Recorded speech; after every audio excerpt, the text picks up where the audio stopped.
Get away! You're gonna get shot!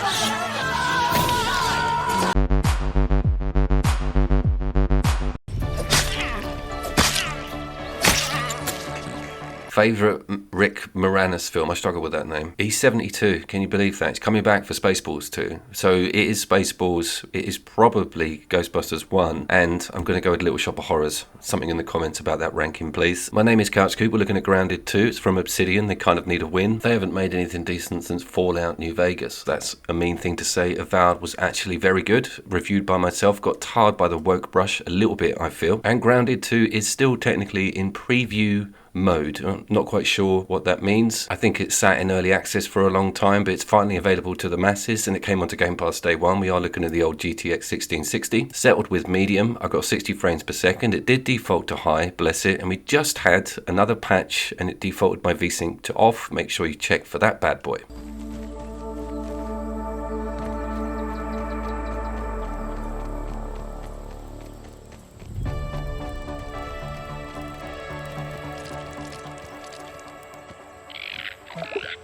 The premise, a bit like Grounded 1, is that you are shrunk and in a garden and dealing with insects, obstacles, massive objects that are in the real world that appear colossal to you, and the same goes for the indigenous life. I'm particularly interested in fighting massive grotesque insects. This is my goal with the game, not to build a grass house, develop that weaponry, get that armor on, get that shield going and go and fight something terrifying. There is a warning, an arachnophobia warning at the start of the game if you want to remove that. As someone who grew up with two sisters, you just have to fight through that shit.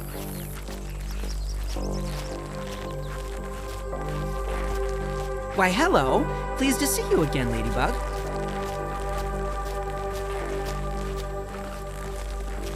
It is looking really good, however. I flat out notice improvements on detail, particularly with those insects. They look incredible and they're animated fantastically. Just wait till we get to the spiders. As that intro suggests, and with the first game, it does revolve around ant taming and riding them around. They're quite formidable and they help you out. They are the vehicles of the game. Spoilers, I don't get to any of that in this review, but I probably will be sticking with this because it does need some improvement on the patch front, so you might want to see the game again. And I am sort of a fan of this model. I play a lot of Ark Ascended, as you guys well know, and we do not have any split screen or local co-op, and it got me thinking that Return to the Savage Planet and of course the aforementioned Ark Ascended, that runs on Unreal Engine 5. They manage split screen. I don't see any reason why Obsidian couldn't have put that in. A little bit gutting.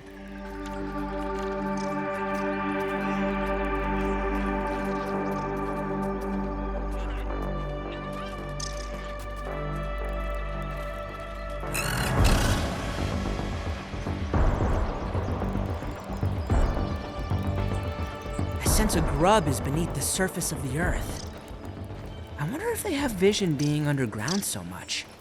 The first one, I think I played in first person the whole time. I'm not too clear on whether there was a third person toggle, but this one sort of advertises it quite blatantly to you. And I resisted it as much as I could because I wanted that sort of immersive feeling, but I migrated to having the character on screen. It kind of helps with combat a little bit when you're looking around for stuff.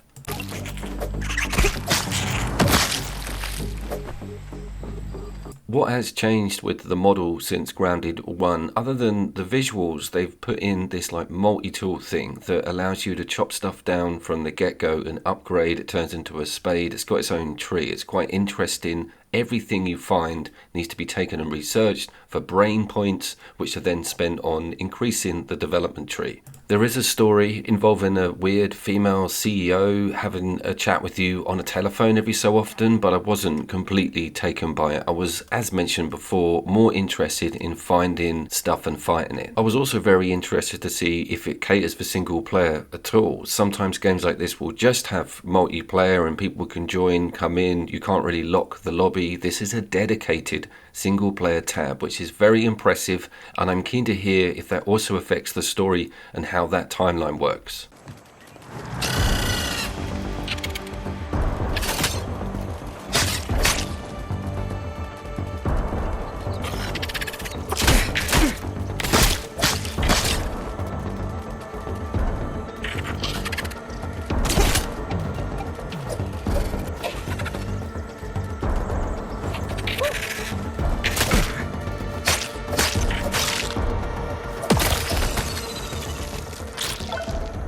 It is very much sold as a co-op online game, and most of the activities, fighting the enemies and just exploring and building and constructing stuff, I can blatantly see the appeal with that. The same goes for a lot of the ARK games, but I'm just pleased that it is there as an option and it's thoroughly enjoyable on a single player front. You do start feeling sorry for these weevils after a bit. The jokes about your nose don't make you self-conscious. It's got an extremely dramatic day and night system, with the evening looking vastly different, and I was like, I don't need a torch, I can just wing this. It is pitch black. The only things that are guiding you are the cold blood red eyes of a killer spider in the distance.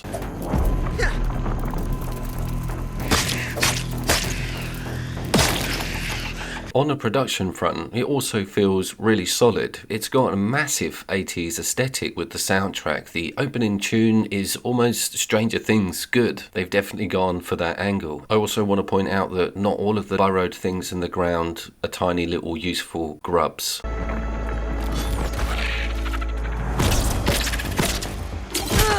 Death is handled as it should be, with all of your stuff left out in the location that you croaked in, giving quite a lot of tension and risk reward with venturing out with a full sack. I'll take jokes in the comments with that one, and having to go and retrieve loads of items that you don't want to expire.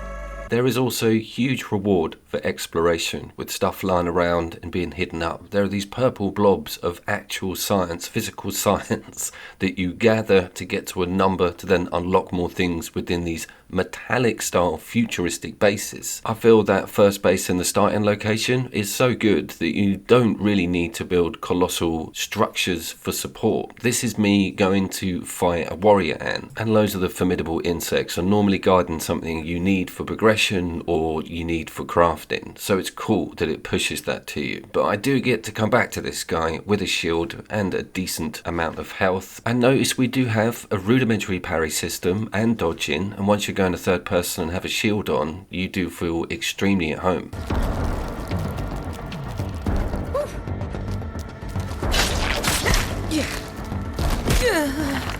I am actually really enjoying the game. I've seen some bigger name reviewers talk about it having bugs, pun intended, in it, you know, glitching out and not working, but everything is kind of alright. I had one major hard crash and that was kind of it. Everything's been okay since. I like the simplicity of the game. I like the engine. It's not worrying about having ray tracing in it. It's kind of like old school, and it steps perfectly in the footsteps of Grounded 1. Nothing but an improvement, and there's just a lot more to do and explore and see. And talking of seeing, I do like watching the interactions between the insects themselves. You can actually get behind something, use it to protect you, or watch some of the ants have big beef with the spiders, get involved, end up getting chased down yourself.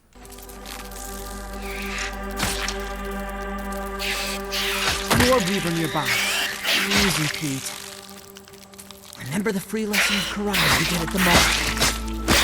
Month you spent in New York fighting bugs.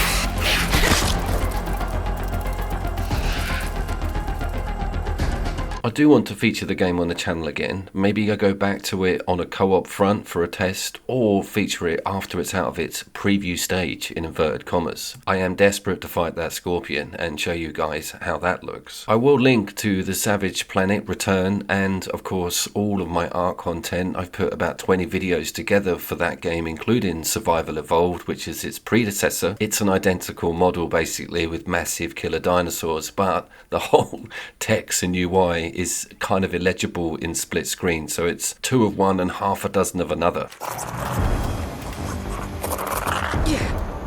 I'm sensing an elevated risk of heat stroke.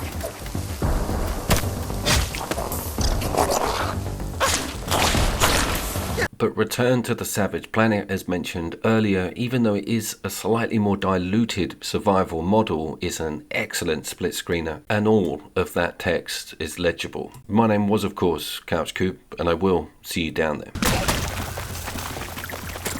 Yes! With the threat eliminated, the supply crate has unlocked.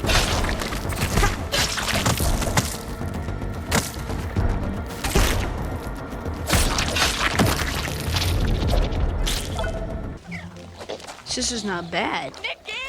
for a girl. Of course.